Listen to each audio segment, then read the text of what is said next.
Hey, welcome to Autogeek's 9th Annual Detail Fest here in sunny Stuart, Florida. Through the course of the weekend, we teach a lot of mini classes. This is my class on how to use the rotary buffer. As a part of this class, I'm also going to show you how to machine wet sand, and we're going to use this Mercedes-Benz AMG, the hood of this, for our demonstration car. There's a lot of rotary buffers on the market, and today I'm going to be using the Flex PE14. It is the first rotary buffer that I will grab if I've got to use a rotary buffer, and that's for a lot of reasons, but one is because it's so lightweight, while these other ones that are full size weigh 3 to 4 more pounds than the Flex PE14. So that's why I like to use the PE14. Plus it's very quiet. Anyway, this is How to Use the Rotary Buffer by MIke Phillips. This is my background. In case you guys weren't here for my earlier class, I'm the director here of training for Autogeek. I'm the host of our TV show, What's in Autogeek's Garage, the host of Autogeek's How-To Videos. I'm the author of The Complete Guide to a Show Car Shine, primary instructor for Meguiar's from 2003 to 2009. I was the corporate writer of Meguiar's from 2002 to 2003. And I've been the guest detailing expert on Chasing Classic Cars with Wayne Carini, My Classic Car with Dennis Gage, Two Guys Garage with Brian Fuller, and Motorhead Garage with Sam Momola and Dave Bowman. I love detailing cars. My favorite car I've ever detailed is the 1966 Batmobile. And my passion is just to show other people how to detail cars. So I like to detail cars myself, but I like showing other people how to do it too. And that's because there's so much information out there in the internet world, and a lot of it's wrong. And your paint is thin. In fact, I always like to do this. Pass around a Post-it note. If you're working on a modern car, the clear coat on your car is thinner than this Post-it note. Go ahead and fill that and pass it around. What that means is you really don't have the film bill, the thickness to make a mistake. So you want to do it right the first time if you're working on your car yourself. If you're going to pay somebody to work on your car, you want to make sure they know what they're doing so they don't hack your car up and leave you with a big mess that's going to have to be repainted. So I like showing people how to do it right so they just can save themselves time and money. This is a class on the rotary buffer. This is one of the coolest tricks I've ever sanded and buffed. Has anybody here ever completely 100% sanded a car down? The whole car. Okay. So I got 4 guys and then buffed it out. It's a lot of work, isn't it? You know, you don't know how much work it is until you walk up to it and you do the first little bit of sanding. All of a sudden it just kind of sinks in. And nowadays I'm glad to say that it's a lot faster and it's a lot easier. This actually is my first rotary buffer. As you can see, I'm holding it there. I still have it today. It's a Makita. It was one of the first ones that was a variable speed. And if you look at the side of it, I wore the cast aluminum smooth from holding it and buffing for years and years and years. And I actually wore the ribs off the handle. It will never work again, okay, because I got my money's worth out of it. But I always tell people, if you're going to take a class on how to use the rotary buffer, you try to find somebody to teach you that has actually used a rotary buffer.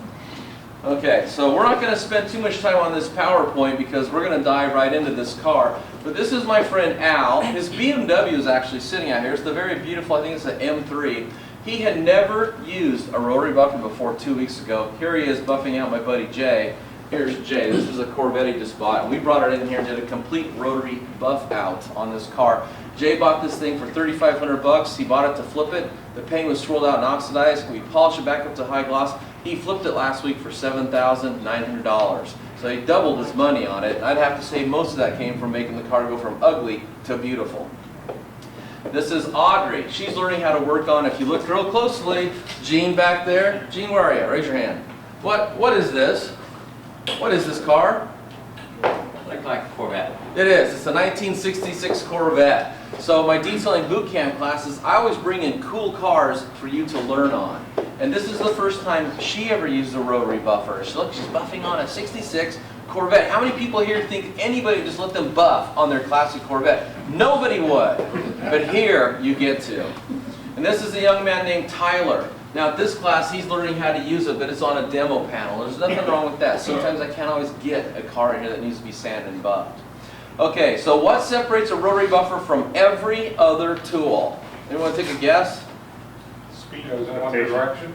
That's it. It rotates, it's gear driven, and rotates in one direction. Okay, so when you pull the trigger on this thing, it spins in one direction. And it's got a lot of power. You can't grab the pad and stop it. If you hold it in one place too long, you're going to burn the paint. And if you don't know what you're doing, you're going to leave swirls in the paint.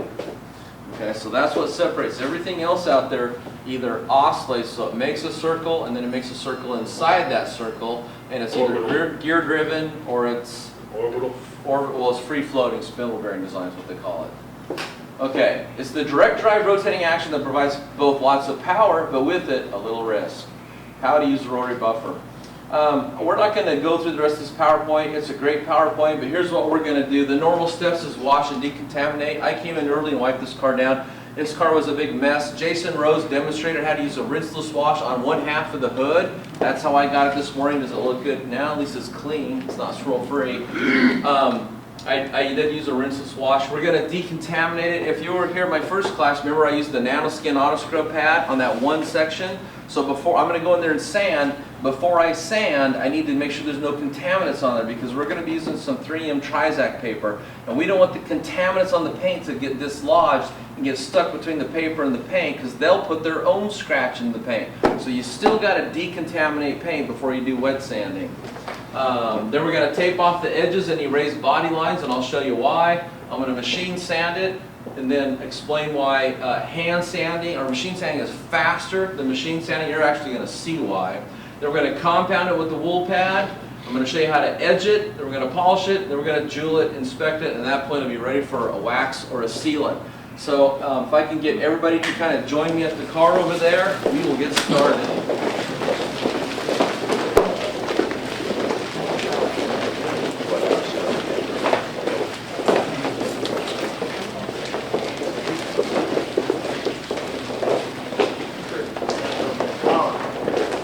At some point I need to stand next to the car. And watch out, I'm dragging an extension cord behind me. Looks like set these compounds down.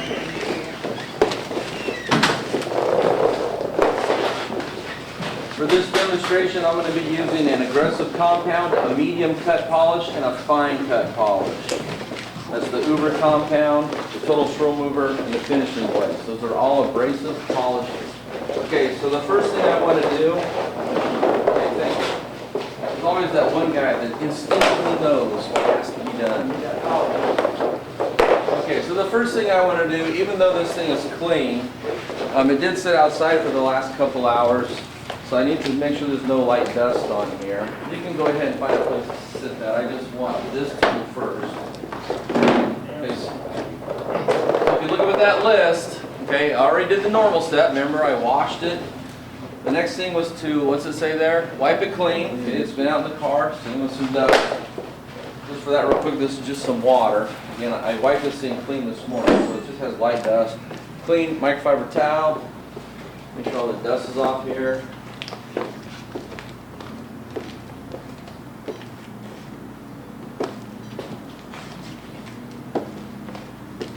Then who was here for my first class and did the baggie test? Remember how the paint fell with your bare hand? It felt pretty good, didn't it? Then you put the baggie on, it felt really rough. Who here was not here for that class? Raise your hand. Okay, did anybody like to try that? I want everybody to do it, but a couple people. Step up here, grab a baggie off that lower shelf.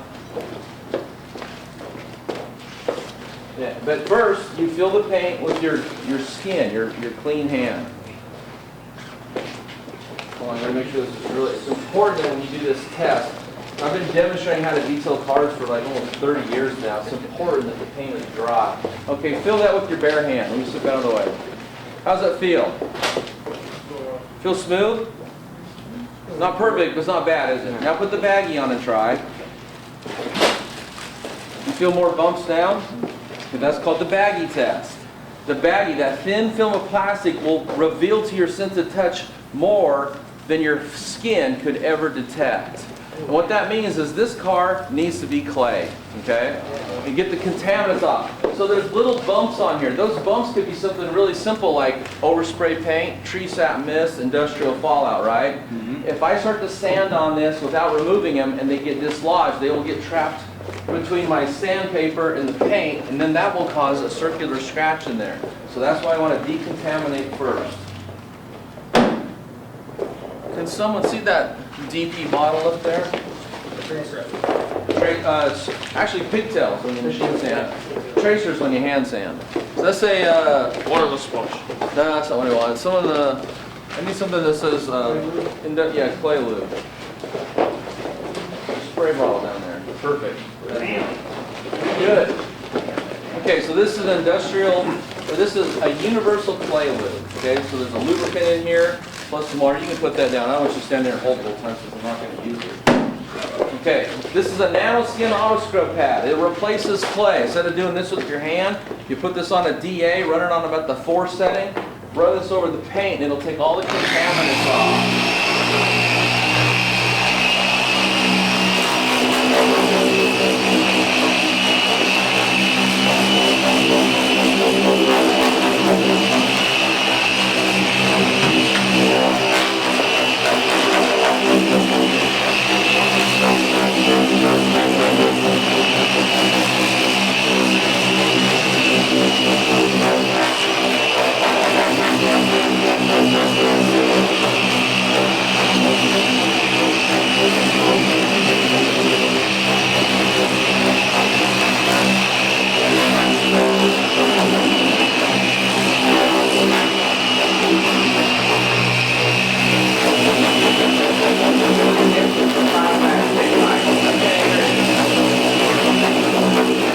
Now I can hear you. This fiberglass too, right?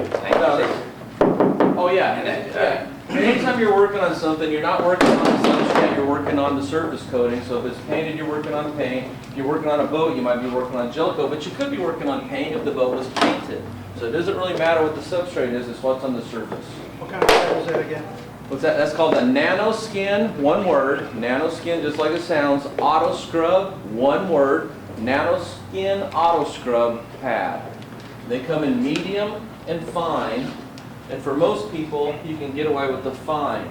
Because in my life, everything I work on, I'm already planning on buffing it out. I'll go ahead and use the medium. It's more aggressive. It could potentially mar the paint. Doesn't matter. I'm going to buff it out. Single stage paint? Any kind of paint. I mean, okay, so. Any kind of paint. So Mike, do you clean that? Is it possible to clean that pad or you just replace it? No, you can clean it. I got an article on that. Okay. How to clean the nanoskin auto scrub pad by MIke Phillips. If you type that into Google, it'll pull it up. There's a product we sell here called Clay Cleaner, Clay Extender. It's a product for cleaning your clay for the same reason, because your clay gets dirty. Like if you fold up a clay patty and you clay paint and your turnover's full of dirty, instead of kneading that, take and put the clay cleaner on there and clean it under some water. And instead of folding the dirt in, you get it off. That same product works on this pad. Just scrub with a little toothbrush, and that's what my article shows. Okay, now can I get someone to re-inspect that for me? Don't inspect here, I didn't do this, it's up there. That's not which replaces the clay bar? Yes. You can do either one. You can clay it, you can decontaminate. That nanoskin company also makes a towel and a wash mitt.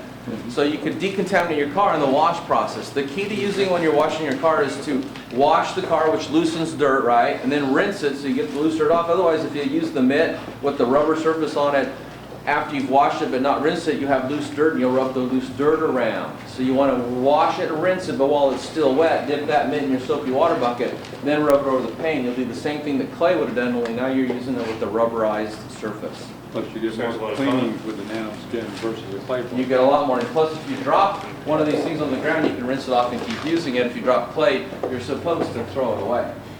Because if it's contaminated, it'll put scratches in. Yeah, I switched over to the mitt last year when I got the mitt here, and it only takes me about a half an hour to wash the car, clay mitt the car, rewash it, and rinse it, wipe it, get it ready for polish and compound or wax it. Big time. It's amazing. Amazing. And it does a better job. Way better. Way better. You can drop it, rinse it, lasts longer. I mean, it's just it's awesome. Good for Plus you I haven't get used 30 clay to 40. Yep, all these things I just showed you are good for overspray. And this, what I just showed you is actually better for overspray. Clay bar. I like to play Yeah, clay is good. Probably want to use an aggressive clay. Okay, so real quickly, what I'm going to show you here, not everybody needs to sand their car. The only reason I'm really doing this is so I have something that you can see me remove, okay? That's the biggest reason. But since I'm gonna sand, I thought I might as well show you a couple of tips and techniques for sanding. This is a 3-inch, can someone hand me, there's 2 little 3-inch boxes up there. This is a 3-inch Griot's Garage mini polisher. And these are 3-inch Trizac discs. I'm going to throw a 3000 grit on here. I'm going to pass one around. Everybody, make sure this gets passed around. And feel how non-gritty it is. It's a very smooth surface. It almost feels like a piece of cardboard. It's kind of smooth like that. Is that the same thing they use on a lot of the headlights? Yeah, it is. This is much higher grit. Headlight would be much lower grit. I could hand sand, but when you hand sand, you're running your hand in a straight line. You put deeper hand scratches that are hard to buff out. When you machine sand, a couple things. The machine never gets tired, and the sanding work pattern it puts down is real flat. It buffs out real easy. Okay, so I have a foam interface pad on there. See that? That is a 1/4 inch foam interface pad. And that's flexible, so it helps it to follow the bend of the sheet metal. So you put this on about the 3 or 4 setting. You want to see the pad rotating. And then you just start sanding. Oh, real quick, I need to show you one more thing here, though. Let me just walk over here. Mike, you want to put a little drop of soap in that water? There is a little drop of soap in that water. That's a good question. The thing about that is McGuire's makes a sanding disc and 3M makes a sanding disc, and here's where it gets confusing. 3M recommends a drop of soap, McGuire's doesn't. So you want to make sure that you well, you do that thing we never do, read the directions.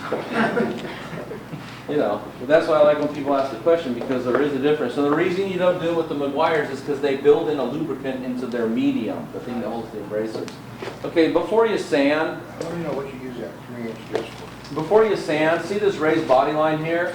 The paint is always thinner on a raised body line and on an edge. And here's another raised body line. And so you don't want to sand on raised body lines. And plus, when you start sanding, you're going to create a white slurry, and it's going to make it actually hard to see where those raised body lines are. It's going to be easy, put it that way. So by putting some 3M blue vinyl tape on there, not only do I protect them, but as I'm sanding, it'll make them easier for me to see. And when you're taping, like if you ever watch Chip Foose on TV, he's taping, you pull this out of the way so you can steer it, and then guide this down with your finger. And of course, we carry all this stuff here at Autogeek. Now, what was your question about the sanding disc? Would you normally use a 3-inch disc like this to do this? I'm getting to that. Versus a 6. I'm getting to that. I use a 3-inch to get in close to edges. So I do that to get the edges to make it really safe for me and safe for the car. And then for the big flat panels, I will break out the 6-inch pad because I don't want to spend all day with a little tiny 3-inch sander. But when I'm teaching guys to sand, a lot of times I start them out even on the big flat panels with the 3-inch because this thing is so easy to control. And sanding is something you got to learn to be very careful at, because you don't want to do what's called whoops, especially when it's not your car.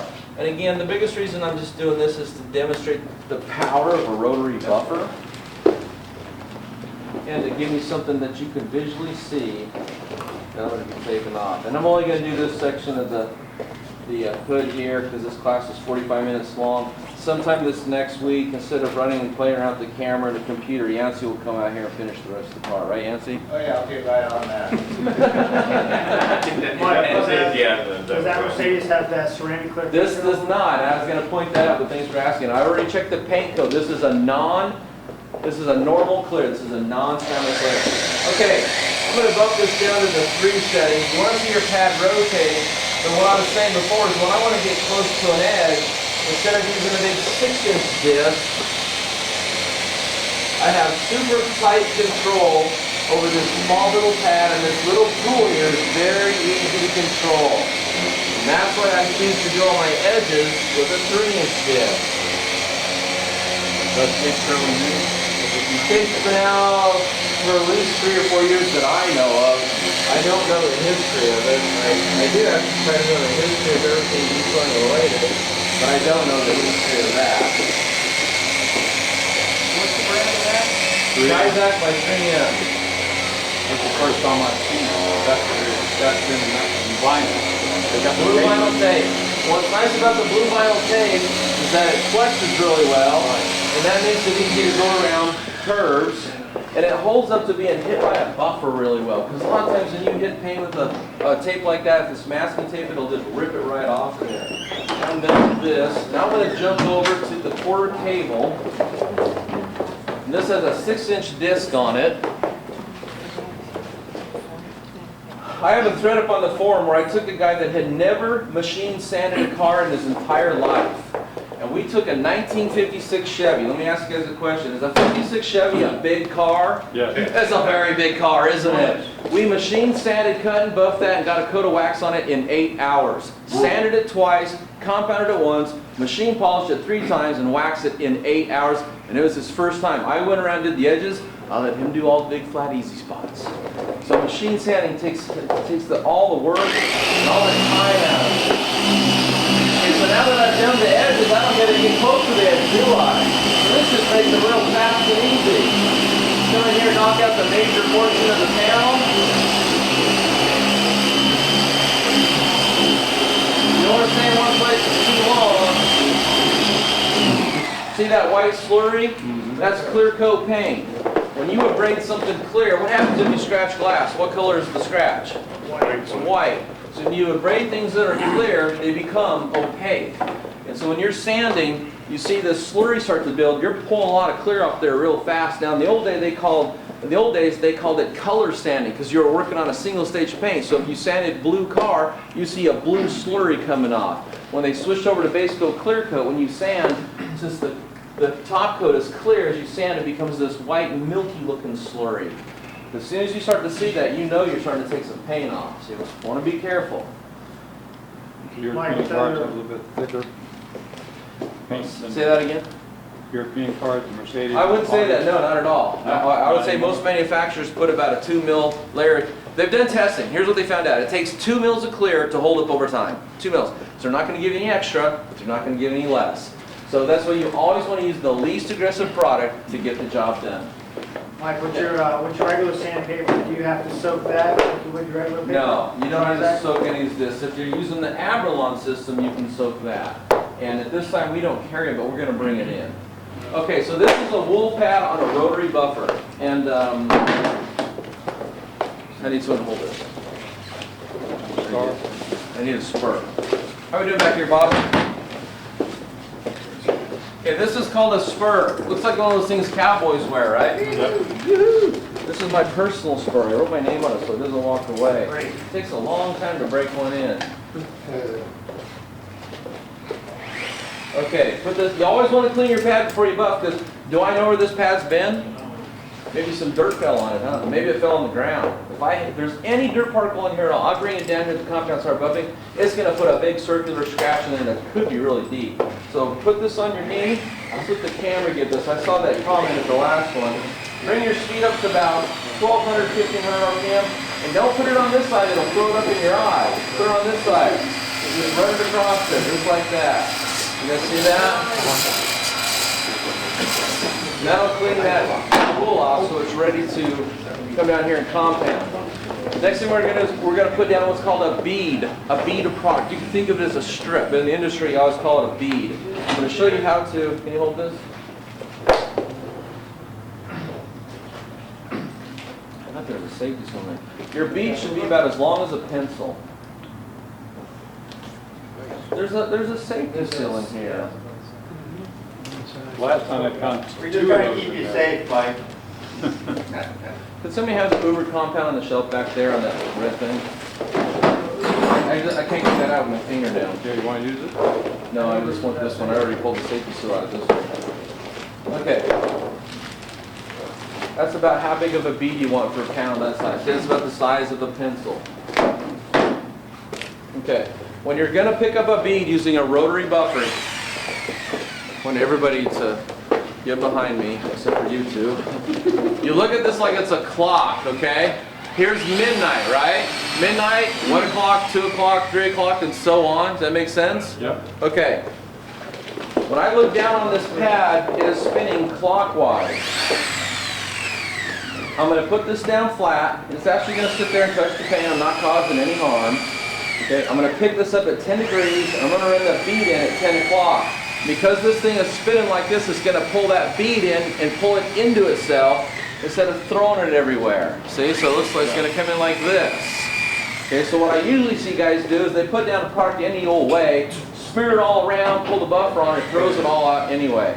So if you're really good at this, it should look real easy like that. You don't throw any splatter anywhere.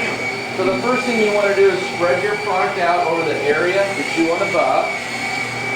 And because this pad was not brand new, but it's clean and dry, you'll have a tendency for a lot of that product to soak up into the pad. Well, right now I'm just spreading the product out. Okay, now I'm going to turn the speed up. I'm going to put it on 2, and on the Flex PE14, that's 900 RPM. With the Uber Compound, you do not have to use high speed. Okay, now I'm going to push down a little bit. I'm going to start cutting the paint.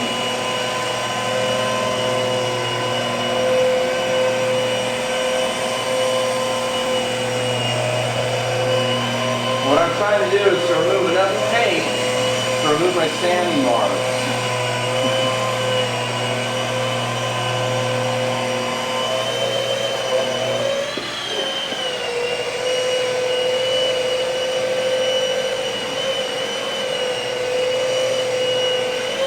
Now most of the time when you're using a rotary buffer, you want to hold it flat. But sometimes you've got to come up on edge so you can put more pressure just to the edge to pull your sanding marks out along the edge. And that's called edging. But you want to be careful because you can generate a lot of heat when you reduce the amount of fibers to a small little area and you start pushing down.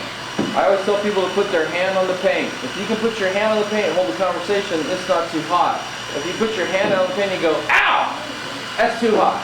So you want to stop buffing and let that paint cool down. And here's another thing. I showed this in my other class, but I see a lot of guys that talk about buffing and let the buffer just kind of glide all over the place. Actually, what I like to do is I like to get down, I like to get this thing close to me so I can tighten up my muscles and I can control it so it doesn't go somewhere where I don't want it to go.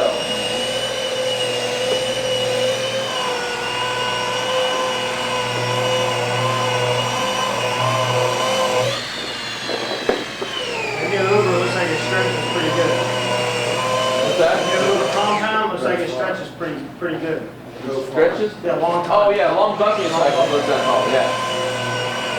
Well, I put down a pencil length bead. And that's a dry pad, and now I'm still buffing.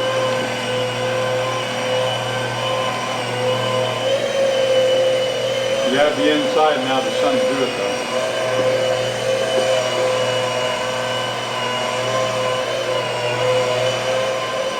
And as I'm buffing, I'm kind of looking at this at an angle. I'm trying to make sure that I've removed all my sanding marks before I move on to the next step.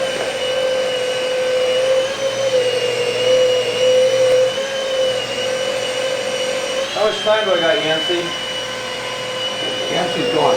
Oh, 228. This is very good. 17 minutes. okay.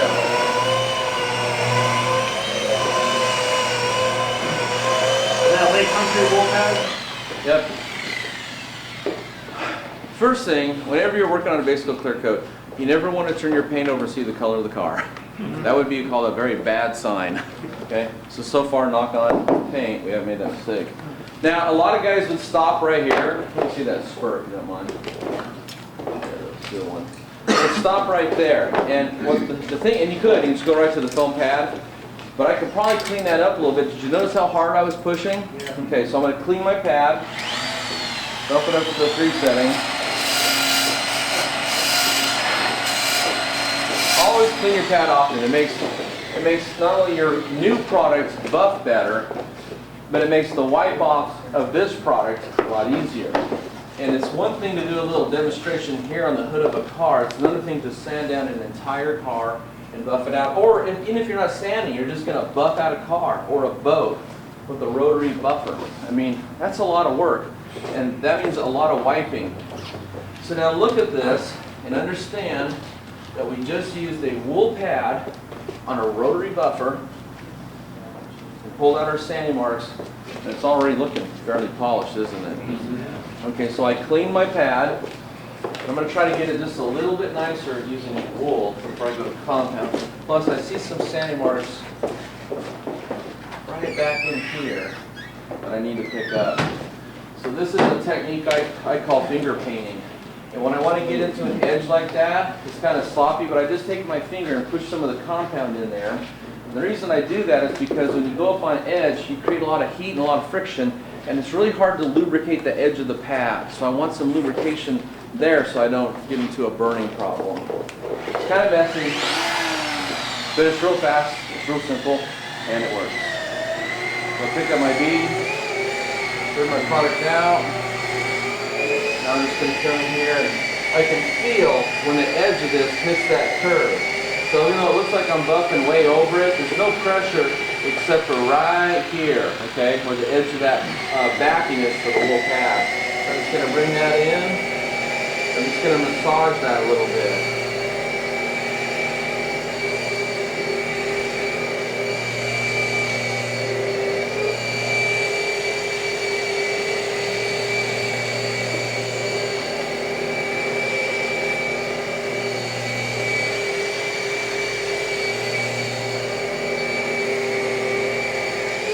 As I'm buffing, I always want to check my temperature. Someone else feel that. How does that feel? It's not hot at all, is it? Okay. So I'm pretty sure I probably pulled it out. Now instead of pushing hard, now all I want to do is I just want to do a couple nice passes. And I'll guarantee you right now, after buffing with the wool pad, there are swirls. Even though when you look at it, it might not have looked like it, but there are swirls there. We could find them by wiping that down with some alcohol. Put the light on it. Put a light on it.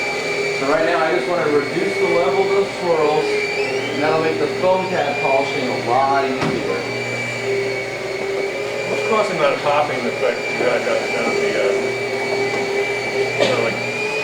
Pad needs to be cleaned again. Yeah. There's a lot of product down there. Starting to get a buildup right there, see what's caked up. So that's why another reason you want to clean your pad often. Okay, I'm going to take and set this down below. We're done with that. I got another one here.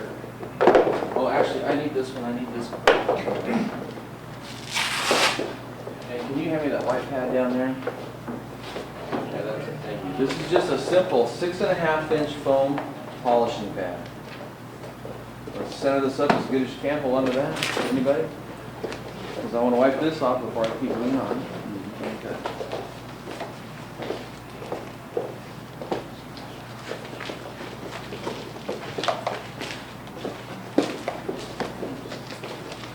Can you take and set these back there? I'm not going to use them. I don't want the paper.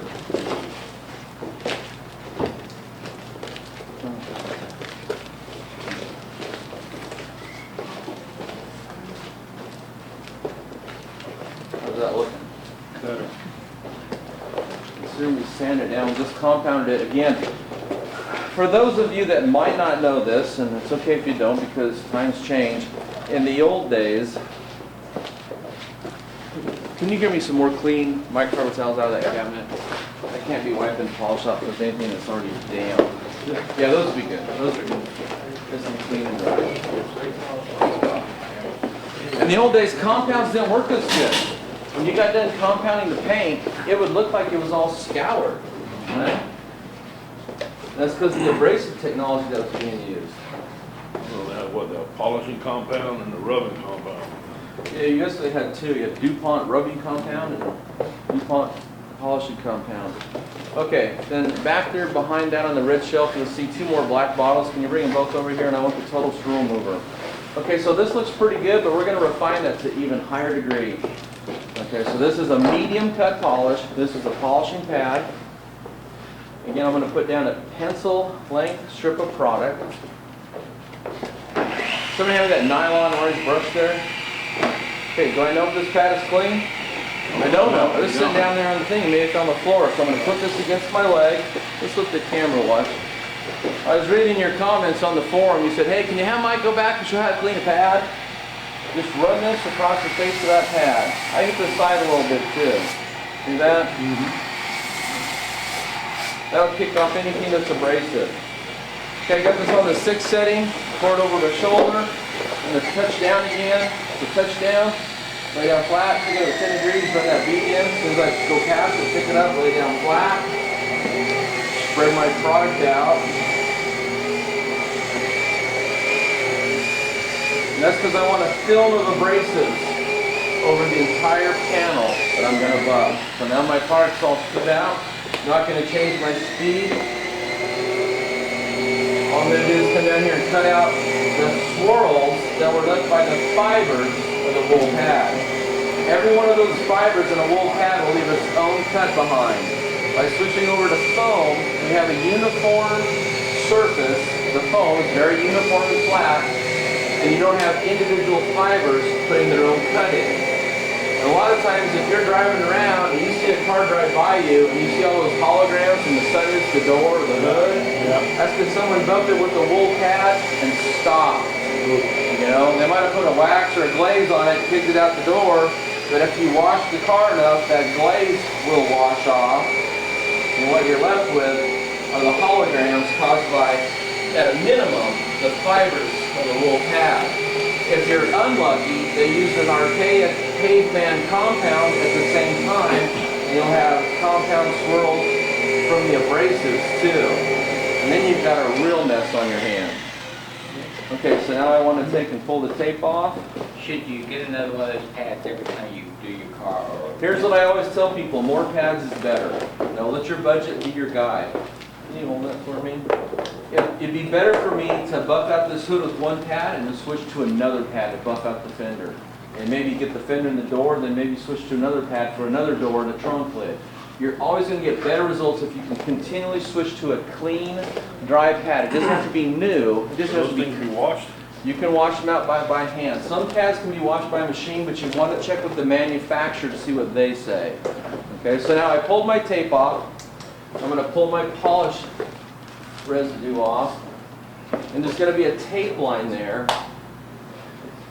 And usually you want to take and rub that tape line off before you do your final polish, because sometimes if you come down here and rub real hard, you can have paint with the tape line off.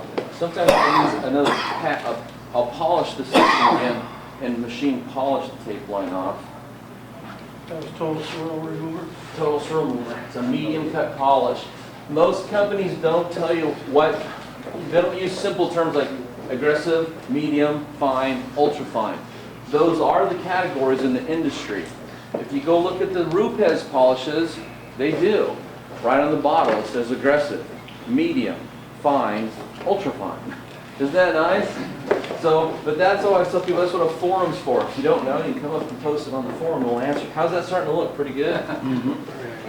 Okay, so the next step would be what's called jeweling. And I got a jeweling pad here, hold that. Hold this firm. Jeweling pad right here. Jeweling pad is something that's very, very, very soft.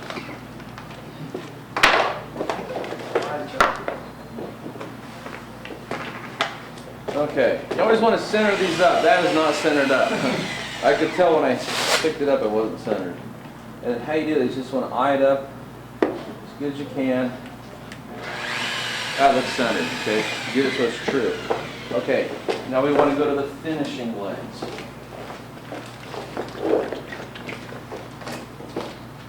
And I usually do this twice. I see a lot of guys talk about jeweling, but I never see them describe how they do it. They just talk about it. And jeweling is where you're going to bring up the clarity and the gloss of the paint to an ultra high, high quality finish. But you're also, the goal is not to leave any holograms behind. So feel how soft that is. That is a gold jeweling pad. Now, do I know if this is clean? Nope. Or is that nylon brush? So always clean your pad. Always. Only takes a second. And ensure everything's nice and clean. Okay, so I'm going to pick up my bead. I'm going to buff this once. I'm going to re-wipe it and then buff it a second time, and it should be done. So first thing I'm going to do is 10 to 10, pick up my bead, push that around, spread it around.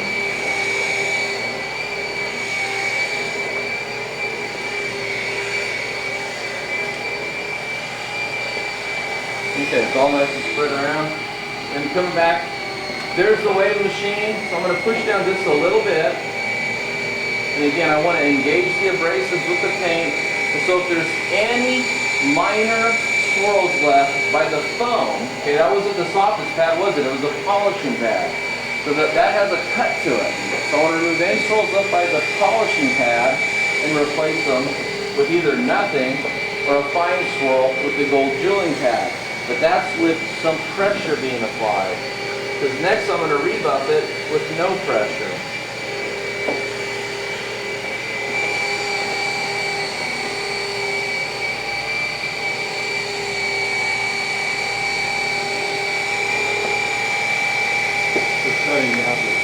Can you tell how quiet this tool is? Yeah, I know. It's nice when you talk over it. That's why I bought it.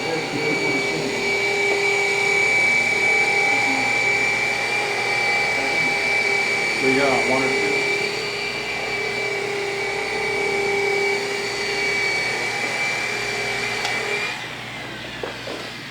Okay, every time you work your way through a polishing process, you need to bring up the level of your personal care. Okay, that's you pushing. Okay, bring up your care. And it's also a really good idea, I showed this in my last class, to inspect your towels visually. And if you see something that you don't like, pick it off. Okay, and then also feel it. Because it doesn't really do me any good to spend all day long polishing this paint and then rub something that's scratchy over it. Make sense? Can you use the large nap? You can use either nap. This has a lot more plush cushion, plus the nap here, these fibers are going to kind of slice into that and break it up. One of those covers? A smooth nap to kind of smoosh it around. I like the smooth nap for the final wipe, but I kind of like this to get the initial wipe. And I fold it 4 ways. I always fold the edges up, so I don't care if it's got a sewn edge or not, because it never touches the paint when I wipe it off. I break open a spot like that, and then just make tiny little circles. I heard my good friend Randy say he didn't like rubbing in circles, and that's his personal preference, but here's what I always tell people: as long as what you're using isn't abrasive, you're being careful, it doesn't matter. It's not going to put a scratch in. I've had a lot of cars in my life. I can't remember any time I've scratched cars. I make cars beautiful. They're detailed. I didn't scratch them. Turn to a fresh, clean side. How's that look? Good. The same process for single stage paint? Yeah, same process. Okay, consider we just had this at sanded with 3000 grit. We had just removed every defect out of there. We're not done. So that's the first jeweling step. If you really wanted to jewel paint, give me that thing. Nylon brush.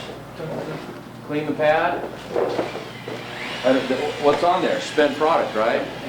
Probably a little bit of removed paint. Residue from who knows what. So just clean it.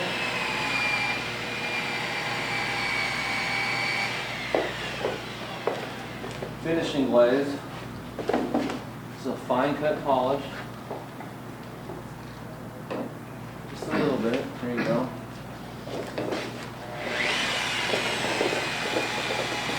Okay, I'm going to pick up my bead, spread my product around. Okay, the Flex PE14 on trigger. That means it's locked. I'm not holding the trigger on, so locked on trigger, 600 RPM. If I unlock it, just feather it with my hand, I can go down to 400 RPM. There's the way of the machine. Is my hand on top or below? Below. Can I push down if it's below? No. But I can lift up, can't I?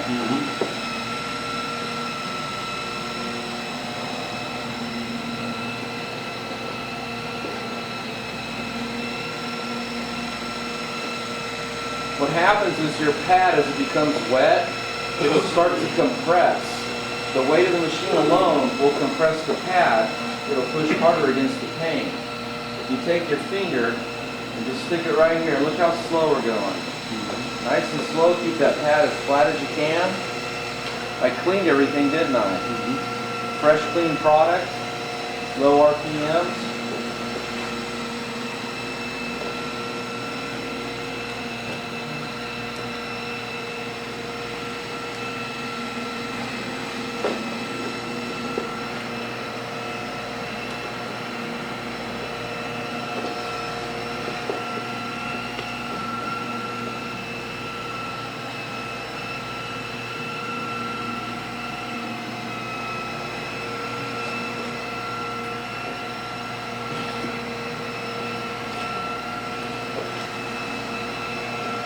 Really nice tool you got here, Bob. Thank you.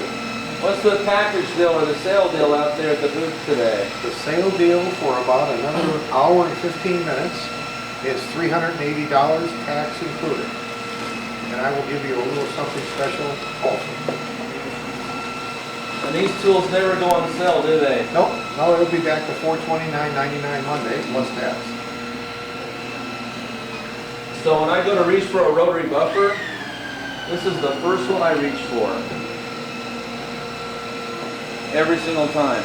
especially if I've got a major project, like wet sand cutting and buffing an entire car. I have a 1971 Chevelle coming up. It's just been painted, base coat, clear coat, sunburst metallic pearl orange with black excess stripes, and I'm using this car for a book that I'm writing called How to Wet Sand Cut and Buff for a Show Car Finish. And everything I just showed you right here is what I'm going to be putting in that book, plus a lot more, because I'm going to show this system, I'm going to show some hand sanding, I'm going to show a bunch of different ways to sand the car, a bunch of different ways to compound and polish using different pads, different tools, and different chemical lines. I'm not just going to show one chemical line in the book, because a lot of guys use Grim, a lot of guys use McGuire's. Just to be careful. Yep. This side is clean. When's your book due? Oh, probably sometime this summer.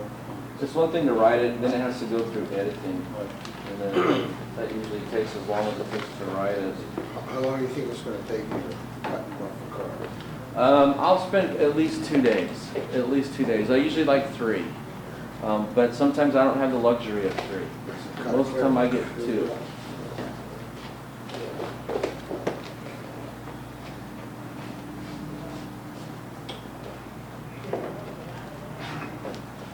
So at the beginning step, you don't need to use IPA at all? No, you could. In the real world, I washed it. You know, in this case, I wiped it down. The point is no matter what car you're working on, what chemical tool, whatever you're going to do, there's normal steps. There's washing, get the loose dirt off, drying, you know, work on a wet car. I mean, there's normal steps. This morning I came in and I wiped this whole car down using a waterless wash. Me and Todd Helm did, actually. So we got it clean. Now, we could have wiped it down with a product called a wax and grease remover, like Prep Salt, okay? Or alcohol or something, but you don't have to. The important thing is to get the loose dirt off and then get the bonded dirt off. And we did that with the nano skin, okay? The sanding is going to take anything that's rough left on there off. And to tell you the truth, from the way this car looked, I don't think there was much on it. I mean, look at the rest of the car. Does it look like there's anything on it? Are you putting much weight on there? Oh, no, real light. Real light. No, I'm loving on this car. I'm just loving on this car. Real soft and gentle. Okay, guys, check it out.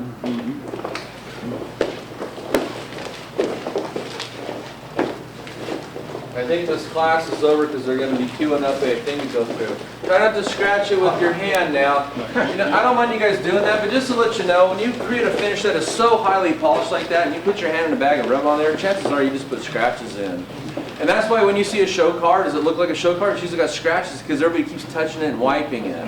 So I don't mind you doing that, but now if you look down and see scratches, you did it, not me. I just love the flawless finish. Any questions? No? Okay, well that's how you use a rotary buffer. Did it look easy? He isn't full. Well, it's supposed to look easy when you do a demonstration. Yancy, are you over there? We're wrapping it up. Hey everybody, thanks for joining the How to Use Rotary Buffer class. This will be a YouTube video you can watch on the Autogeek.com, youtube.com/Autogeek channel. And if you didn't get a chance to make it to Detail Fest this year, put it on your schedule and be here next year and get signed up on the classes through the internet. Okay, that's how we promote the classes and let people know about them. It's through autogeekonline.net. We'll see you Monday on the forum because I'm done today. Later.